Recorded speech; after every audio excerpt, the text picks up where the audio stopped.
अस्सलाम वालेकुम।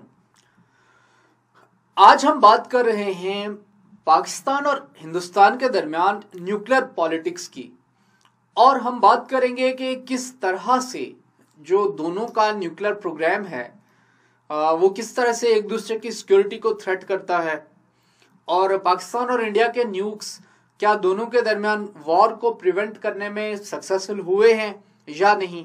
दोनों के दरमियान जो स्ट्रेटेजिक डॉक्ट्रिन्स हैं वो क्या क्या हैं, इवॉल्व कैसे हुई हैं इनकी स्ट्रेटेजिक डॉक्ट्रिन्स, और इनके दरमियान न्यूक्लियर कंपटीशन को लेकर या न्यूक्लियर कॉपरेशन को लेकर कौन कौन सी मेजर डेवलपमेंट्स हुई हैं, और ग्लोबल लेवल के ऊपर जो है वो इन दोनों का डेटरेंस का पर्सपेक्टिव क्या है, और पाकिस्तान और इंडिया इनका लेटेस्ट स्टेटस क्या है, इनके पास कितने न्यूक्स हैं, और जो है वो क्या एक अगर फ्यूचर में पाकिस्तान और हिंदुस्तान के दरमियान एक न्यूक्लियर जंग होती है तो कौन जीतेगा, और क्या कोई न्यूक्लियर जंग जीत भी सकता है, या फिर क्या ऐसा हो सकता है कि एक कंट्री दूसरे को पहले न्यूक कर दे और जंग जीत जाए, क्योंकि आपको पता है कि न्यूक करने की सूरत में complete destruction. India and Pakistan का जो न्यूक्लियर कॉन्टेक्स्ट है ये दोनों ने इवॉल्व किया है अपनी स्ट्रेटेजिक ऑटोनॉमी को सामने रखते हुए, और अपनी स्ट्रेटेजिक ऑटोनॉमी को सामने रखते हुए इन दोनों ने अपनी न्यूक्लियर वेपन्स की कैपेबिलिटी को इवॉल्व किया है। ऑब्वियसली इंडिया एंड पाकिस्तान दोनों ने यूएन की रेजोल्यूशन आई 1172 1998 के इन दोनों ने जब अटैक्स किए उसके बाद विच अर्जिज, इसमें इंडिया और पाकिस्तान को कहा गया कि बाकी जिन स्टेट्स ने ऐसा नहीं किया to become party to the nuclear non proliferation treaty 1969 की ट्रीटी है कि आप जो है न्यूक्लियर नॉन प्रोलिफरेशन ट्रीटी को पार्टी बने, इसको साइन करें, इसको रेटिफाई करें। Again nuclear non proliferation part जो न्यूक्लियर एनपीटी जो ट्रीटी है, न्यूक्लियर नॉन प्रोलिफरेशन ट्रीटी, इसको साइन करने का मतलब है कि आपको अपने एटॉमिक प्रोग्राम को रोल बैक करना पड़ेगा। और अगेन जो नॉन प्रोलिफरेशन ट्रीटी है इसमें सिर्फ 5 न्यूक्लियर स्टेट्स को एक्नॉलेज किया गया है, जो इस ट्रीटी से पहले तक थी 1964 तक, जिसमें सिर्फ चाइना तक है। चाइना है, रशिया है, फ्रांस है, और किंगडम ऑफ यूके है, और यूनाइटेड स्टेट्स ऑफ अमेरिका है। और बाकी जो है वो पाकिस्तान और इंडिया जो छठे और सातवें न्यूक्लियर पास थे इनको उसमें रिकॉग्नाइज नहीं किया गया। And CTBT comprehensive test ban treaty का पार्ट बने without any delay.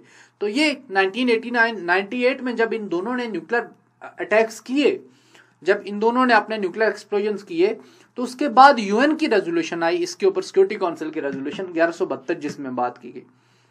Post cold war era में हम देखते हैं कि जो न्यूक्लियर डॉक्ट्रिन का डेटरेंस, जो न्यूक्लियर डेटरेंस का जो पर्सपेक्टिव है, या जो न्यूक्लियर डेटरेंस की डॉक्ट्राइन है, वो साउथ एशिया में ज्यादा रेलिवेंट है। थोड़ा सा आपको इसके बैकग्राउंड के बारे में बता दूं। बुनियादी तौर पे जो मैनहट्टन प्रोजेक्ट था वो यूनाइटेड स्टेट्स ऑफ अमेरिका ने शुरू किया अर्ली 1940s में किसी टाइम। अगस्त 1945 में जब यूनाइटेड स्टेट्स ऑफ अमेरिका ने हिरोशिमा में और नागासाकी 6 और 9 अगस्त को जब हिरोशिमा और नागासाकी को बम किया, न्यूक किया, तो उस वक्त पहली दफा दुनिया को पता चला कि हाँ इस तरह का कोई वेपन भी हो सकता है। उसके फौरन बाद जो रशियन स्पाइस थे, क्योंकि अगेन आपको पता है वर्ल्ड वॉर 2 जब फौरन एंड हुई तो उसके फौरन बाद से याल्टा कॉन्फ्रेंस के टाइम से ही जो है वो रोजवेल्ट के दरमियान और स्टालिन के दरमियान एक फ्रिक्शन, एक साइलेंट फ्रिक्शन या अंडरनीथ फ्रिक्शन स्टार्ट हो गई थी दोनों के दरमियान। बाज लोग तो ये भी कहते हैं कि याल्टा कॉन्फ्रेंस के दौरान ही, चूंकि एक तरफ याल्टा कॉन्फ्रेंस हो रही थी और दूसरी तरफ जो है वो रोजवेल्ट ने ये डिसीजन लिया कि हम जापान को न्यूक्लियर बम गिरा देते हैं जापान के ऊपर। बाज लोग कहते हैं इसका मकसद ये भी था कि स्टालिन को डराया जाए। लेकिन अगेन आपको पता है वर्ल्ड वॉर 2 एंड होती है और फिर रशिया के दरमियान, यूएसएसआर के दरमियान और यूएसए के दरमियान कोल्ड वॉर स्टार्ट हो जाती है। तो सोवियत स्पाइस जो थे वो इतने सक्सेसफुल थे कि उन्होंने यूएसए से, कहा जाता है कि यूएसए से उनके न्यूक्लियर सीक्रेट छुपाए, और 3-4 साल बाद 1949 तक जो है वो यूएसएसआर ने अपना न्यूक्लियर वेपन हासिल कर लिया। तो कोल्ड वॉर में इन दोनों के दरमियान, ये सारा बैकग्राउंड बताने का मकसद ये है इन दोनों के दरमियान, यूएसए और यूएसएसआर के दरमियान जो है वो न्यूक्लियर डॉक्ट्राइन थी। उस डॉक्ट्रिन को डेटरेंस कहा जाता है इंटरनेशनल रिलेशंस की थ्योरी में। डेटरेंस ये है कि आपके पास भी न्यूक है, मेरे पास भी न्यूक है। अगर आप मेरे ऊपर न्यूक फेंकते हैं या न्यूक्लियर बम फेंकते हैं तो मैं भी आपको न्यूक्लियर बम फेंक के मुकम्मल तबाह कर दूंगा। जब आपको पता है कि आप न्यूक्लियर बम इस्तेमाल कर रहे हैं अपनी सिक्योरिटी के लिए, अपनी स्ट्रेटेजिक ऑटोनॉमी के लिए, और मेरे पास भी न्यूक है और मैं बदले में फेंक के आपको तबाह कर दूंगा, तो ऑब्वियसली आप जो है वो हिम्मत नहीं करेंगे कि आप मेरे ऊपर nuclear bomb in the first place test करें या मेरे ऊपर फेंकें। अगेन जो 1980s में या 1970s 60s से ऑनवर्ड ये दोनों जो है वो 50s में इन दोनों के दरमियान एक मिसाइल्स की रेस स्टार्ट हो गई थी यूएसए के दरमियान और यूएसएसआर के दरमियान। उसमें यह था कि ज्यादा से ज्यादा रेंज का मिसाइल कौन टेस्ट करता है, क्योंकि मिसाइल आपको पता है वो डिलीवरी सिस्टम है न्यूक्लियर बम्स के लिए। मिसाइल को आप जो है वो न्यूक्लियर वॉर हेड को आप मिसाइल के ऊपर लगाते हैं और मिसाइल जो है वो आपने थ्रो करना है दूसरे कंट्री के ऊपर, वो जाकर उसको हिट करेगा तो दूसरा कंट्री जो है वो न्यूक हो जाएगा, उसके ऊपर जो है न्यूक्लियर बम फेंका जा सकेगा। फिर दूसरा जो इसका मेथड हो सकता है वो हो सकता है कि आप बम्बर्स के थ्रू आप अपने जो आपके जहाज हैं, जो पायलट एयरक्राफ्ट जो हैं, वॉर क्राफ्ट जो हैं, उनके थ्रू जो है वो आप फेंकें। दूसरा ये मोड हो सकता है। तीसरा मोड हो सकता है कि आप जो है आपने उनको जमीन के ऊपर किसी जगह पे, तीसरा मोड हो सकता है आप सबमरीन के ऊपर आपने बैलिस्टिक मिसाइल्स लगाए हों और सबमरीन समुद्र में छुपी होंगी, आपकी कोस्ट यूएसए की कोस्ट के पास छुपी होगी रशियन सबमरीन, और वहां से एक बम फेंक देगी, न्यूक्लियर बम फेंक देगी या वहां से एक बैलिस्टिक मिसाइल फेंक देगी, उसके ऊपर न्यूक्लियर वॉर हेड होगा, वो यूएसए को स्ट्राइक करेगा। तो जब तक ये तीनों तरह की कैपेबिलिटीज आप खत्म नहीं करते तब तक जो वो दूसरे कंट्री को पता है कि थ्रेट है मुझे भी। तो अब अगर मिसाल के तौर पे मेरे पास ये तीनों कैपेसिटीज हैं जिनको ट्राइएड कहा जाता है। अगर एक तरह का डिलीवरी सिस्टम है तो उसको मोनोएड कहते हैं, 2 तरह का है तो बायएड, 3 तरह का है तो उसको ट्राइएड कहते हैं। तो अगर मेरे पास भी ट्राइएड है और आपके पास भी ट्राइएड है, या आपको अगर ये शक है कि मेरे पास ट्राइएड नहीं है और आपके पास ट्राइएड है, और आपने मेरे ऊपर ये सोचते हुए कि इसके पास सिर्फ मोनोएड है, सिर्फ एक इसके पास मिसाइल्स लॉन्च करने की सलाहियत ही है और ये मिसाइल्स इसने किसी लॉन्च पैड के ऊपर रखे हुए हैं, मिसाल के तौर पे कोटा रिसर्च लेबोरेटरीज में रखे हुए हैं, और इंडिया ऐसा समझ रहा है, और आप इंडिया ये सोचता है कि मैं जो है पहले ऐसा करता हूँ, जहाज भेजता हूँ, वो कोयटा को बम कर देंगे, कोयटा तबाह हो जाएगा, तो पाकिस्तान के वो मिसाइल्स तबाह हो जाएंगे जिनके थ्रू वो न्यूक्लियर बम फेंक सकता है। तो इस तरह से पाकिस्तान की जो मोनोएड की सलाहियत है मैं उसको खत्म कर दूंगा। अब पाकिस्तान के पास डिलीवरी सिस्टम नहीं है तो वो डेटरेंस भी नहीं रहेगी, फिर जो है वो इंडिया पाकिस्तान को न्यूक कर सकता है। लेकिन इमेजिन मेरे पास सबमरीन भी है जो छुपी हुई है आपकी कोस्ट के पास, वहां आपने जो है वो लाहौर के ऊपर फेंका, तो यहां से मैं आपकी न्यू दिल्ली को, मुंबई को, चेन्नई को, हैदराबाद, दक्कन को, जो सिटीज हैं उनके ऊपर न्यूक फेंक सकता हूं, मेरी सबमरीन फेंक सकती है। तो वो डेटरेंस जो है वो रेलिवेंट हो जाती है। आपको पता चल जाएगा कि भाई दूसरे के पास भी न्यूक है, मैंने फेंका तो इसने मुझे बदले में सही जवाब देना है। तो इस कॉन्टेक्स्ट को ध्यान में रखते हुए कोल्ड वार में यूएसएसआर के दरमियान और यूएसए के दरमियान जो डॉक्ट्राइन जिसको कहा जा रहा था, जो स्ट्रेटेजिक डॉक्ट्राइन थी डेटरेंस की, उसका नाम था म्यूचुअली एश्योर्ड डिस्ट्रक्शन। उसका मतलब यह था कि दोनों के दरमियान अगर न्यूक्लियर वॉर होती है तो फिर उस सूरत में दोनों कंट्रीज टोटली एनहाइलेट होंगे, दोनों कंट्रीज टोटली जो है वो खत्म कर दिए जाएंगे। क्यों? क्योंकि दोनों के पास इतनी कैपेसिटी और इतने न्यूक्स थे कि ये सारी जमीन को तबाह कर सकते थे। तो इस कॉन्टेक्स्ट को ध्यान में रखते हुए म्यूचुअली एश्योर्ड डिस्ट्रक्शन, जिसको शॉर्ट में मैड भी कहा जाता है। लेकिन कोल्ड वॉर के बाद जो डेटरेंस की थ्योरी थी वो कंपैरेटिवली इररेलेवेंट हो गई। इसी दौरान रशिया, सोवियत यूनियन और यूएसए डिफरेंट एग्रीमेंट साइन कर रहे थे, स्टार्ट 1, स्टार्ट 2, साल्ट 1, INF, इस तरह के एग्रीमेंट्स इन्होंने, SALT के ऊपर भी बात हुई, NPT भी आ गया। तो इन्होंने अपने न्यूक्लियर स्टॉक पाइल्स को कम करना शुरू कर दिया। और पोस्ट कोल्ड वार एरा में फिर जो है वो रशिया के स्ट्रेटेजिक एम्बिशंस, ग्लोबल एम्बिशंस नहीं रहे, तो इन दोनों कंट्रीज के दरमियान डेटरेंस आज भी रेलिवेंट है, लेकिन इतनी रेलिवेंट नहीं है क्योंकि ये डायरेक्ट किसी कन्फ्रंटेशन का पार्ट नहीं थे।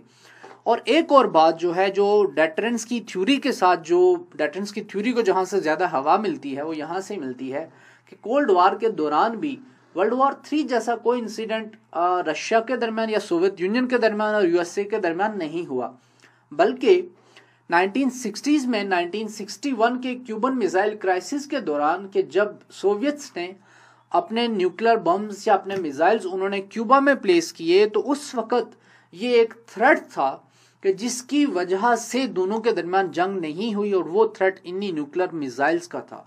फिर बाद में यूएसएसआर ने वहां से अंडर प्रेशर वहां से विड्रॉ कर लिए, उन न्यूक्लियर बम्स को वहां से विड्रॉ कर लिया।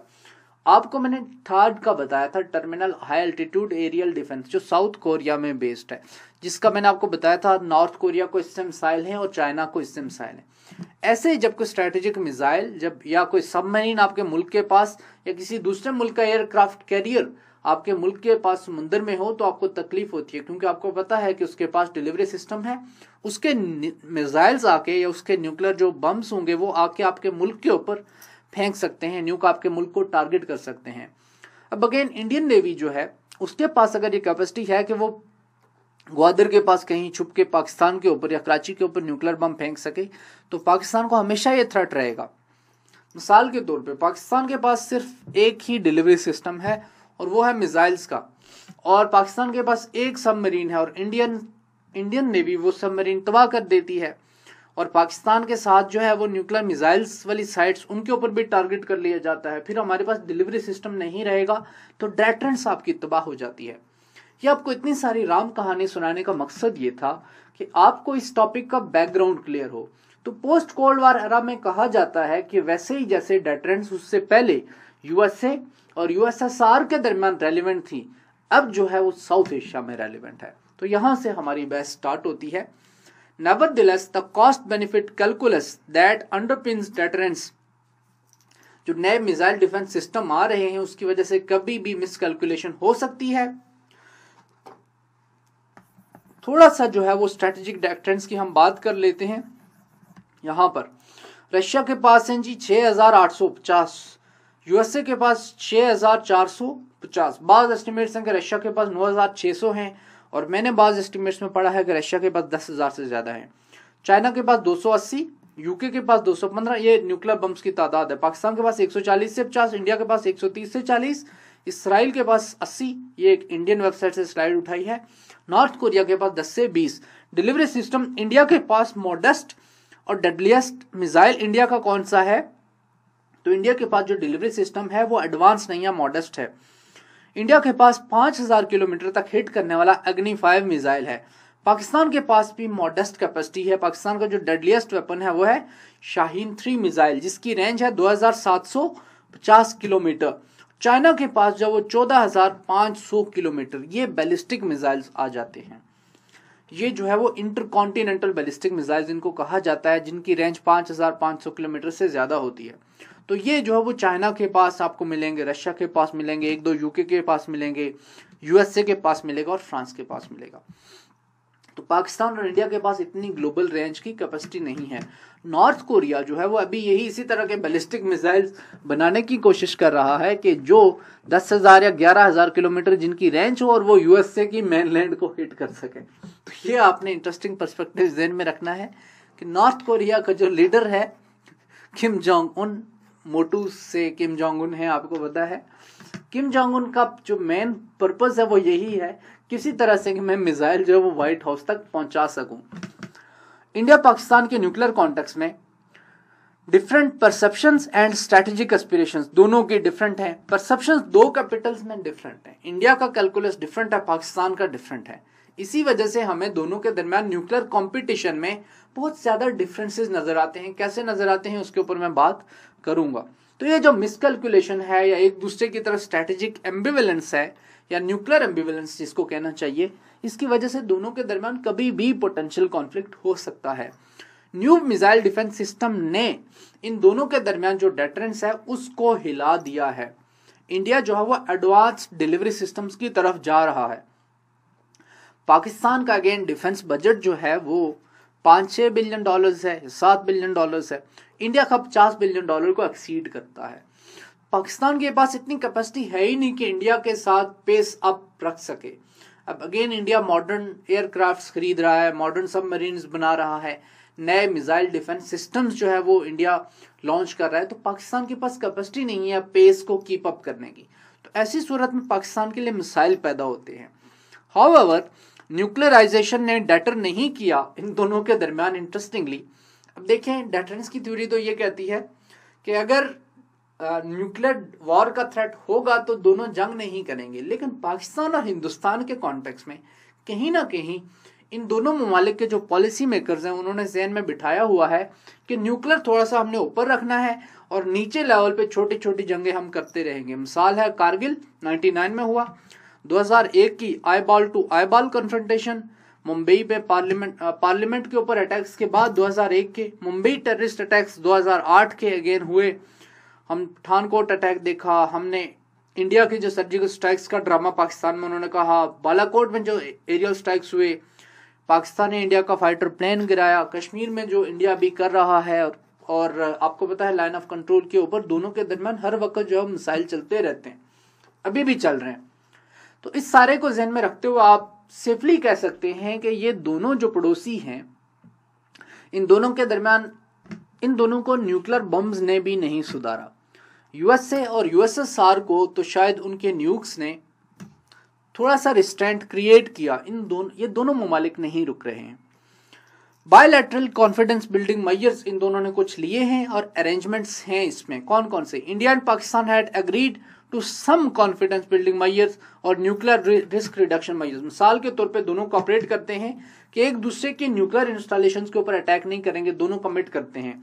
दोनों ने कमिट किया हुआ है कि नोटिफाई करेंगे एक दूसरे को मिसाइल फ्लाइट टेस्ट से पहले।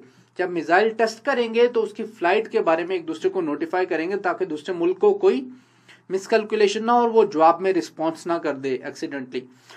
Notification regarding military exercises, military exercises जब की जाएंगी तो उसके बदले में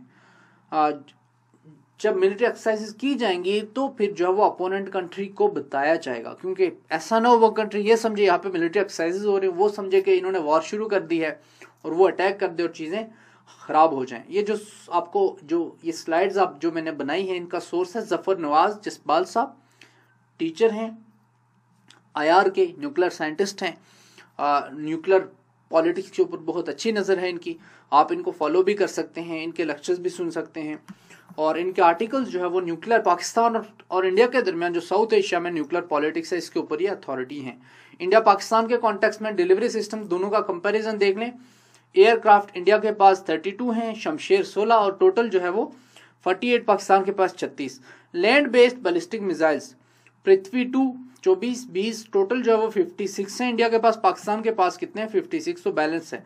गजनवी हतफ 3 ये लैंड बेस्ड बैलिस्टिक मिसाइल्स हैं और क्रूज मिसाइल्स इंडिया के पास टोटल 14 है और पाकिस्तान के पास बाबर हतफ 7 ये 8 हैं।